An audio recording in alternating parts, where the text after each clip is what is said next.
आज दिनांक 30 जानेवारी 2026 शुक्रवार असून हिंदू पंचांगाच्या अनुसार माघ महिन्याच्या शुक्ल पक्षाची द्वादशी तिथी आहे. ज्योतिषीय दृष्टीने द्वादशी तिथी 11:11:46 पर्यंत राहील आणि त्यानंतर पुढील दिवशी त्रयोदशी तिथी राहील. तर मित्रांनो, चला आजच्या महत्त्वपूर्ण बातम्या पाहूया. संजय गांधी निराधार योजनेचे पैसे वाटप सुरू झाले आहे. वेबसाईटमध्ये बदल करण्यात आला आहे. पहा काय लिहिले आहे.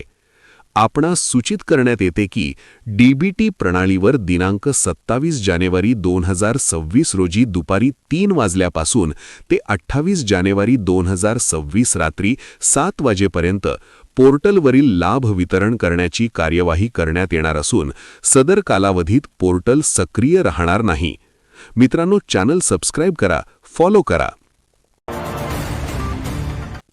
राज्यातील 12 जिल्हा परिषदा व 125 पंचायत समित्यांच्या निवडणुकीच्या तारखांमध्ये मोठा बदल करण्यात आला आहे. 5 फेब्रुवारीऐवजी 7 फेब्रुवारी रोजी मतदान पार पडणार आहे. तसेच या निवडणुकांची मतमोजणी आता 9 फेब्रुवारी रोजी होणार आहे. स्थानिक कारणांमुळे निवडणूक आयोगाने हा महत्त्वपूर्ण निर्णय घेतला असून उमेदवारांना प्रचारासाठी आता 2 दिवस जास्तीचा वेळ मिळणार आहे. प्रशासनाकडून निवडणुकीची तयारी पूर्ण झाली आहे. आर्थिक सर्वे 2025-26 नुसार भारतात सर्वाधिक रोजगार सर्व्हिसेस सेक्टरमध्ये दिला जात आहे. गेल्या 6 वर्षात यामध्ये 4 कोटी लोकांना नोकऱ्या देण्यात आल्या आहेत. तर MSME सेक्टरमध्ये 32.8 कोटी लोक कार्यरत आहे. आर्थिक सर्वे आज संसदेत मांडण्यात आला आहे. त्यामध्ये या माहितीसह अनेक अंदाज व्यक्त करण्यात आले आहेत. तसेच कॉपरची मागणी येत्या काही वर्षात प्रचंड वाढणार असाही अंदाज यामध्ये आहे. केंद्र सरकार पंतप्रधान यशस्वी योजनेअंतर्गत OBC, EBC आणि DNT या कॅटेगरीतल्या विद्यार्थ्यांना स्कॉलरशिप देते. यामध्ये 9वी आणि 10वीच्या विद्यार्थ्यांना 75,000 आणि 11वी आणि 12वीच्या विद्यार्थ्यांना 1.5 लाख रुपये वार्षिक स्कॉलरशिप दिली जाते. यामध्ये हॉस्टेल, स्कूल फी यांचा समावेश आहे. तर टॉप क्लास एज्युकेशन स्कीममध्ये विद्यार्थ्यांना 1,25,000 स्कॉलरशिप दिली जाते. उपमुख्यमंत्री अजित पवार यांच्या विमानाचा अपघात होण्याच्या 21 तास आधीच विकिपीडियाने अजित पवार यांच्या पेजवर त्यांच्या मृत्यूची तारीख अपडेट केली होती. त्यामुळे ही दुर्घटना घडवून आणल्याचा संशय निर्माण होतो अशा आशयाचे सोशल मीडियावर व्हायरल झालेले दावे खोटे आहेत. विकिपीडिया कोऑर्डिनेटेड युनिव्हर्सल टाइम ही कालमापन पद्धत वापरते. ते भारतीय प्रमाणवेळेपेक्षा सुमारे 5.5 तास मागे आहे. बजेटच्या आधी गुरुवारी संसदेत आर्थिक सर्वेक्षण सादर करण्यात आले. त्यानंतर भारतीय शेअर बाजारात तेजी पाहायला मिळाली. बाजार सुरू होताच मार्केट आज 500 पेक्षा जास्त अंशांनी खाली आला होता.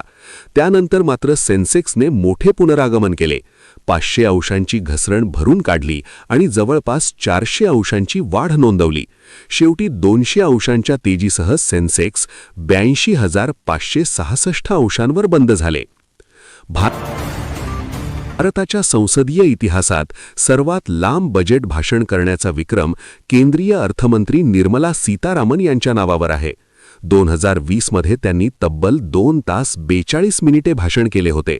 तर सर्वात लहान भाषणाचा विक्रम माजी अर्थमंत्री हिरूभाई मल्लजीभाई पटेल यांच्या नावावर असून 1977 मध्ये त्यांनी केवळ 800 शब्दांचे छोटेखानी भाषण मांडले होते. बजेटमधील या आकडेवारीची सध्या सर्वत्र मोठी चर्चा रंगली आहे. आर्थिक सर्वेक्षण 2025-26 नुसार वित्त वर्ष 2027 मध्ये महागाई वाढण्याची शक्यता व्यक्त करण्यात आली आहे. पण व्यवस्थापन आणि GST दरात सुधारणा केल्यानंतर हा भारतासाठी चिंतेचा विषय नाही असे यामध्ये स्पष्ट करण्यात आले आहे. 20 अर्थतज्ज्ञांनी हा सर्वे तयार केला आहे. तसेच जागतिक मार्केटमधील अस्थिरता सर्वात मोठा चिंतेचा विषय आहे. त्या तुलनेत महागाईमुळे जास्त चिंता नाही असे या तज्ज्ञांनी म्हटले आहे. बर्थडे आणि लग्नाच्या वाढदिवसाला सुट्टी जाहीर झाली तर कर्मचाऱ्यांचा आनंद गगनात मावेनासा होईल. सध्या कर्नाटकातील पोलीस कर्मचाऱ्यांना अशाच प्रकारचा आनंद होत आहे, कारण कर्नाटकच्या डीजीपींनी काढलेल्या नव्या आदेशानुसार कर्नाटकातील पोलिसांना आता त्यांच्या वाढदिवसाला आणि लग्नाच्या वाढदिवसाला सुट्टी दिली जाणार आहे. दरम्यान असा निर्णय प्रत्येक राज्याने प्रत्येक विभागासाठी घ्यावा अशी मागणी होत आहे. बॉलिवूड अभिनेत्री राणी मुखर्जी तिच्या परखड मतांमुळे चर्चेत आली आहे. एका मुलाखतीत राणी म्हणाली की जर पती चुकीचे वागत असेल तर पत्नीने गप्प न बसता आपला आवाज उठवला पाहिजे. नात्यात आदर महत्त्वाचा असून अन्यायाविरुद्ध बोलणे गरजेचे आहे. महिलांनी स्वतःच्या स्वाभिमानाशी कधीही तडजोड करू नये असे तिने सांगितले. राणी पुढे म्हणाली की पती पत्नीमध्ये समानता असेल तरच मुलांवर चांगले संस्कार होतात. अजित पवार यांचे निधन झाले आहे. त्यानंतर आता सुनेत्रा पवार यांची उपमुख्यमंत्रीपदी वर्णी लागण्याची शक्यता आहे. राष्ट्रवादीचे नेते प्रफुल्ल पटेल आणि छगन भुजबळ यांनी सुनेत्रा पवार यांची भेट घेतली. राष्ट्रवादीची कमान सुनेत्रा पवार यांनी हाती घ्यावी आणि उपमुख्यमंत्रीपदही सांभाळावं यासाठी ते प्रयत्न करत आहेत अशी माहिती आहे. नरहरी झिरवाळ यांनी सुनेत्रा पवार यांनाच उपमुख्यमंत्री करावे अशी मागणी केली. विद्यापीठे आणि महाविद्यालयांमध्ये भेदभाव रोखण्यासाठी विद्यापीठ अनुदान आयोगाने जारी केलेल्या नवीन नियमांना सर्वोच्च न्यायालयाने गुरुवारी स्थगिती दिली आहे. या नियमांना गेल्या काही काळापासून विरोध होत आहे. सर्वोच्च न्यायालयाने केंद्र सरकारला हे नियम पुन्हा तयार करण्यासाठी सांगितले आहे आणि तोपर्यंत त्यांची अंमलबजावणी थांबवली जाईल. बारामतीतील विद्याप्रतिष्ठान येथे अत्यंत शोककुल वातावरणात दादांवर अंत्यसंस्कार पार पडले. यावेळी अनेक कार्यकर्त्यांनी हजेरी लावत दादांना अखेरचा निरोप दिला. सूरज चव्हाण दादांना शेवटचा निरोप देण्यासाठी आला होता. सूरजला दादांना शेवटचं पाहता आलं नाही. शेवटी त्यांच्या जळत्या चितेसमोर त्यानं डोकं टेकवलं. त्याचा व्हिडिओ समोर आला आहे. नाशिकहून मुंबईकडे येणाऱ्या किसान मोर्चाला आता स्थगिती देण्यात आली आहे, कारण त्यांच्या सर्व मागण्या राज्य सरकारने मान्य केल्या आहेत. येत्या 3 महिन्यात मागण्या पूर्ण करू असे राज्य सरकारने आश्वासनही दिले आहे. त्यामुळे आता किसान मोर्चा परतीच्या मार्गावर आहे. सोनं आणि चांदीच्या दरात आज भयंकर वाढ नोंदवण्यात आली आहे. सोनं तब्बल 10,000 महागले आहे, तर चांदी एकूण 30,000 महाग झाली आहे. मुंबईत 24 कॅरेट सोन्याचे प्रति 10 ग्रॅमसाठीचे दर आज थेट 1,78,000 पोहोचले आहेत, तर 22 कॅरेट सोने 1,63,000 आले आहे. तसेच मुंबईत चांदीचे दर 4 लाख रुपये किलो झाले आहे. अजित पवार यांचे निधन झाल्यानंतर राज्यात 3 दिवस दुखवटा जाहीर करण्यात आला आहे. पण सध्या सोशल मीडियावर 3 दिवस सुट्टी जाहीर झाल्याची बातमी पसरवली जात आहे. तर शिक्षण विभागाने सांगितले की शाळांना 28 जानेवारी रोजी केवळ 1 दिवस सुट्टी जाहीर करण्यात आली होती. आज 29 जानेवारी किंवा त्यानंतर शाळा नियमित सुरू राहतील.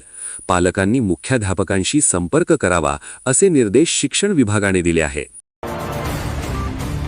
चौथ्या T20 सामन्यात न्यूझीलंडने भारताचा पराभव केला आहे. या सामन्यात न्यूझीलंडने पहिल्यांदा फलंदाजी करत भारतासमोर 216 धावांचे आव्हान ठेवले होते. प्रत्युत्तरात भारताचा संघ 165 धावाच करू शकला. त्यामुळे न्यूझीलंडने 50 धावांनी सामना जिंकला. या मालिकेतील न्यूझीलंडचा पहिलाच विजय आहे. 5 सामन्यांच्या मालिकेत भारताने 3-1 आघाडी घेतली आहे. भारताने अमेरिकेतून आयात होणाऱ्या पिवळ्या वाटाण्यावर 30% आयात शुल्क लादल्याने देशांतील व्यापार संबंध ताणले गेले आहेत. अमेरिकेच्या सिनेटर्सनी राष्ट्राध्यक्ष डोनाल्ड ट्रम्प यांना पत्र लिहून हे शुल्क रद्द करण्यासाठी भारतावर दबाव आणण्याची मागणी केली. यामुळे प्रलंबित भारत-अमेरिका व्यापार करार पुन्हा एकदा अडचणीत येण्याची शक्यता निर्माण झाली आहे आणि भारतीय बाजारपेठ मिळवण्यासाठी अमेरिका आक्रमक झाली आहे. शैलेंद्र सिंग यांनी अभिनेता सलमान खान आणि विवेक ओबेरॉय यांच्या वादावर खुलासा केला. 2003 मध्ये प्रेस कॉन्फरन्सनंतर सलमान प्रचंड रागात होता असे त्यांनी सांगितले. सलमानने तेव्हा विवेक ओबेरॉयला बॉलिवूडमध्ये कोणतेही काम मिळू नये असे ठरवले होते. मी सलमानला रागाच्या भरात टोकाचे पाऊल उचलू नका असा सल्ला दिला होता असेही शैलेंद्र सिंग यांनी सांगितले आहे. या वादाचा विवेकच्या करिअरवर परिणाम झाला. रणवीर सिंगच्या विरोधात बेंगलुरूमध्ये FIR दाखल करण्यात आली आहे. वकील प्रशांत मेथल यांनी ही तक्रार दाखल केली आहे. गोव्यातील आंतरराष्ट्रीय चित्रपट महोत्सवात रणवीरने कांतारा चॅप्टर 1चा उल्लेख करताना कर्नाटकच्या किनारपट्टीवरील भूतकोला परंपरेची थट्टा केल्याचा आरोप त्याच्यावर करण्यात आला आहे. या कृत्यामुळे धार्मिक भावना दुखावल्या गेल्याचा दावा तक्रारीत करण्यात आला आहे. त्यामुळे आता रणवीरच्या अडचणीत वाढ होणार आहे. जगातील सर्वात मोठी ई-कॉमर्स कंपनी ॲमेझॉन 16,000 कर्मचाऱ्यांची कपात करणार आहे. ही कपात कंपनीच्या पुनर्रचना प्रक्रियेचा भाग असल्याचे सांगण्यात आले आहे. व्यवस्थापनातील स्तरांची संख्या कमी करून जबाबदारी वाढवणे हा या निर्णयाचा मुख्य उद्देश आहे. गेल्या वर्षी कंपनीने 14,000 पदे रद्द करण्याची घोषणा केली होती. कंपनीतून एकूण 30,000 कर्मचाऱ्यांची छाटणी होत आहे. त्यामुळे IT क्षेत्रात मोठी खळबळ उडाली आहे. बिहारमधील मुख्यमंत्री रोजगार योजनेअंतर्गत नितीश सरकार महिलांना उद्योग करण्यासाठी 2-2 लाख देण्याची प्रक्रिया सुरू करीत आहे. पहिल्या टप्प्यात 1.56 लाख महिलांना 10-10 हजार दिले गेले होते. आता महिलांनी सुरू केलेल्या रोजगाराचे आकलन करून त्यांना गरजेनुसार 2 लाखांपर्यंतची मदत दिली जाईल, असे स्वतः मुख्यमंत्री नितीश कुमार यांनी X या ट्विटरवरून ही महत्त्वाची माहिती दिली आहे. माजी क्रिकेटपटू युवराज सिंगने निवृत्तीबाबत मोठा खुलासा केला आहे. तो म्हणाला, खेळताना पूर्वीसारखी मजा येत नव्हती. मी स्वतःलाच प्रश्न विचारू लागलो होतो की क्रिकेट का खेळतोय. मला संघात योग्य पाठिंबा आणि सन्मानाची कमतरता जाणवत होती. हे सर्व मानसिक आणि शारीरिकदृष्ट्या खूप त्रासदायक ठरत होते. यामुळेच मी क्रिकेटला अलविदा करण्याचा निर्णय घेतल्याचे युवराजने स्पष्ट केले आहे.